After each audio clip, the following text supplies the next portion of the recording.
Welcome to The Pilgrim, the podcast for Jesus followers like you who wants tips and advice to grow their faith in the ups and downs of journeying through this world. I am O.O. Living and I'm your host. If someone walk up to you and asks this most profound question, what do you hope in? What would be your answer? I think Peter had this in mind when he wrote, if someone asks about your hope as a believer, always be ready to explain it. 1 Peter 3:15. What is hope? I think John Piper's definition of the word is really helpful. He defined hope as a heartfelt, joyful conviction that our short-term future is governed by an all-caring God, and our long-term future, beyond death, will be happy beyond imagination in the presence of the all-satisfying glory of God. Take a hold of this definition as we discuss about the hope to which we are called as Christians, because the power to survive hardship and suffering in this world is hope in God. Perhaps no place in all the Bible pulls back the curtain for us concerning the anatomy and psychology of Christian hope as the epistle to the Hebrews. At the letter's height, I think from chapters 10 to 12, we see how hope worked in the life of Moses, Jesus, and the early church, and how we might hold on to real hope in the challenges we have faced and that still lie ahead. The story of the greatest event in the Old Testament, the Exodus, begins with the story of the greatest figure, Moses. God thwarted the plans of the serpent, who tried to eliminate the coming deliverer of God's people by wiping out every male child under Pharaoh. God raised up the instrument of his rescue by first rescuing him from slaughter. Put in an ark and found by Pharaoh's daughter, the deliverer grew up in the very house of the one who tried to take him out. Hebrews 11:24-25 says, when he grew up, that is, this Moses made a remarkable choice. He refused to be called the son of Pharaoh's daughter. He chose to share the oppression of God's people instead of enjoying the fleeting pleasures of sin. This he did by faith. How did that work? We read, he thought it was better to suffer for the sake of Christ than to own the treasures of Egypt, for he was looking ahead to his reward. Hebrews 11:26. This is what faith does. It looks around at the present treasures of the unbelieving world, and despite what's visible to our natural eyes, it looks through and beyond. It looks past the secondary reality we see with our physical eyes to the primary realities of God, His Word, and His revealed purposes and promises. Moses had learned that God called Abraham out of unbelief and promised to make him a great nation, and fulfill through his lineage the ancient promise of an offspring to crush the serpent's head. And Moses was no stranger to the rearing of those ancient things. As he came of age, he had a choice to make. Even so, how could Moses refuse the wealth and the privilege and comfort and ease surrounding him in the palace of unbelieving Egypt, only as he looked to his reward? Not the passing nearby treasures of the present, but the lasting far off treasure to come in the future based on the promises of God. This future dimension faith applies not only to the present but what's to come, is what we often call hope. Hebrews 11:1 says, faith is the confidence that what we hope for will actually happen. the confident that what we hope for will actually happen. It gives us assurance about things we cannot see. So the life of Moses turned on hope. He looked through and past the short-lived joy that surrounded him in the wealth and unbelief of Egypt, and he embraced a path of immediate reproach and mistreatment for the greater treasures that he saw coming in Christ. Yet even better model than the great Moses is the prophet who came after him and surpassed him, the very one in whom Moses hoped. Hebrews 3:3 says, "But Jesus deserved far more glory than Moses, just as a person who builds a house deserves more praise than the house itself." Moses was Moses was faithful as a servant, but Christ is faithful as a son. That's what verse 5 of Hebrews 3 says. What then does the son's hope teaches us? In the climatic exaltation of the epistles to the Hebrews, the author charges his readers to endure. Hebrews 12:1 says, "Therefore, since we are surrounded by such a huge crowd of witnesses to the life of faith, let us rip off every weight that slows us down, especially the sin that rips us up, and let us run with endurance the race God has set before us." They need patient endurance, as he wrote in chapter 10, verse 36.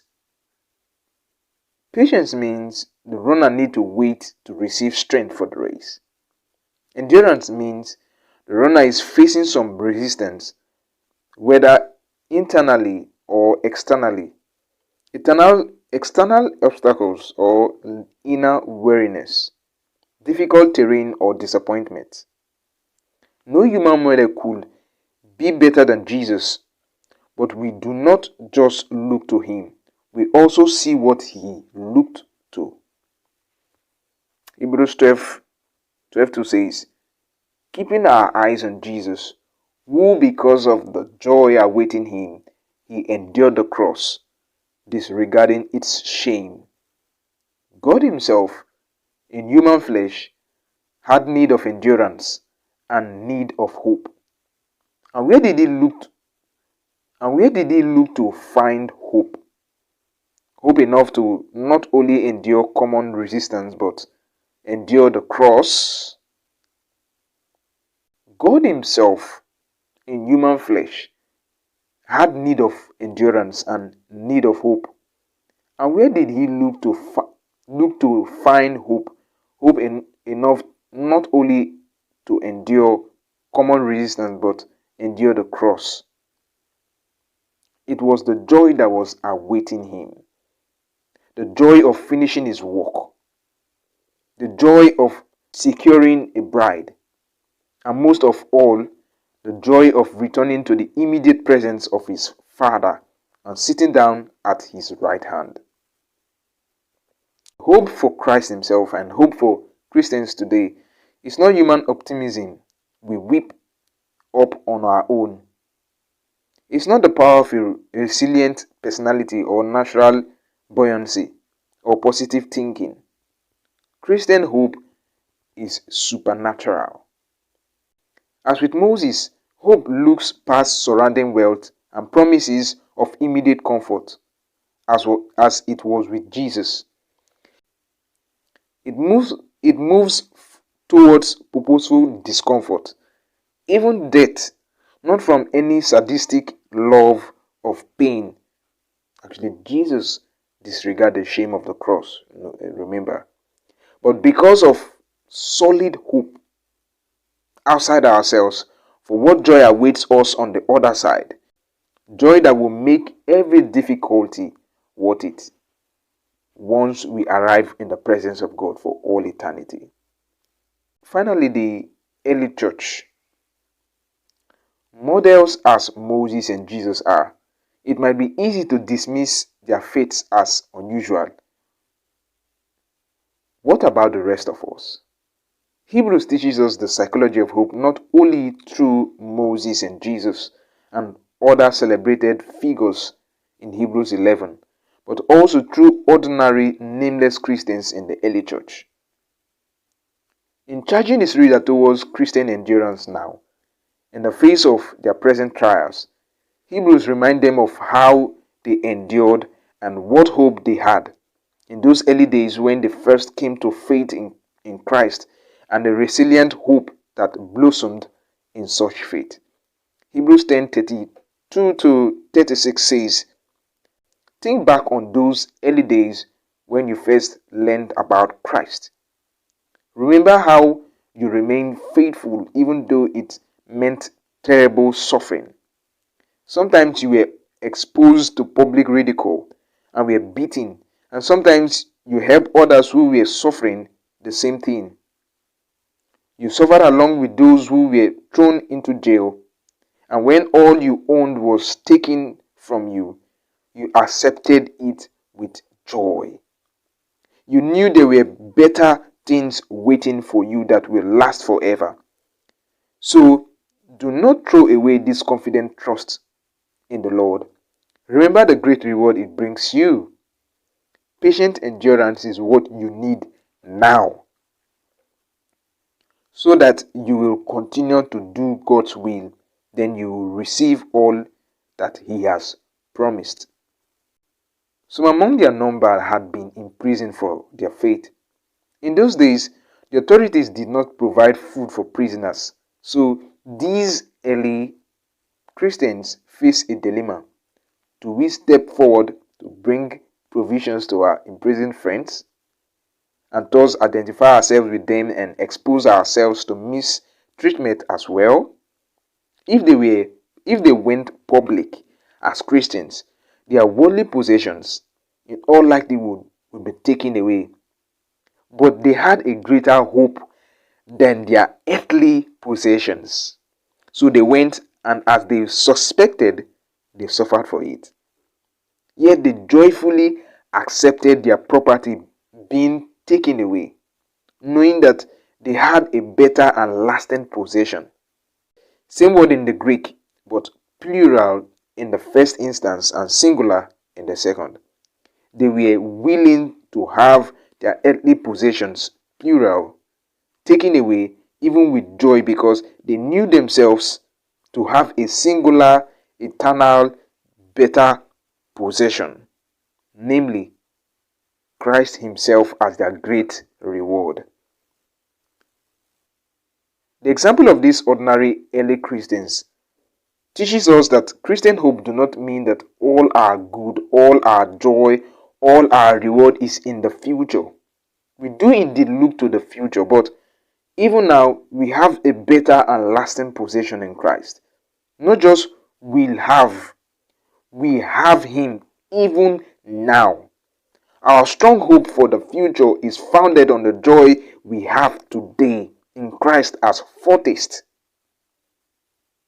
And Christ is the one who sustains us now, each step along the way as we endure the barriers and obstacles, internal and external, in this age.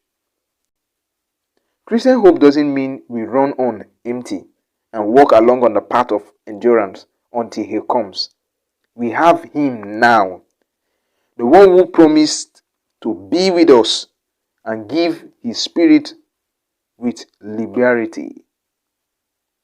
So we do indeed have need of endurance. Christians always have the endurance, even if some feel it more acutely today.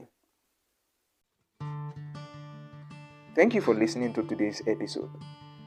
If you find it helpful, we encourage you to subscribe to the podcast or search our growing archive for more talks on the Christian life. I remain your host, O.O. Living. See you next time.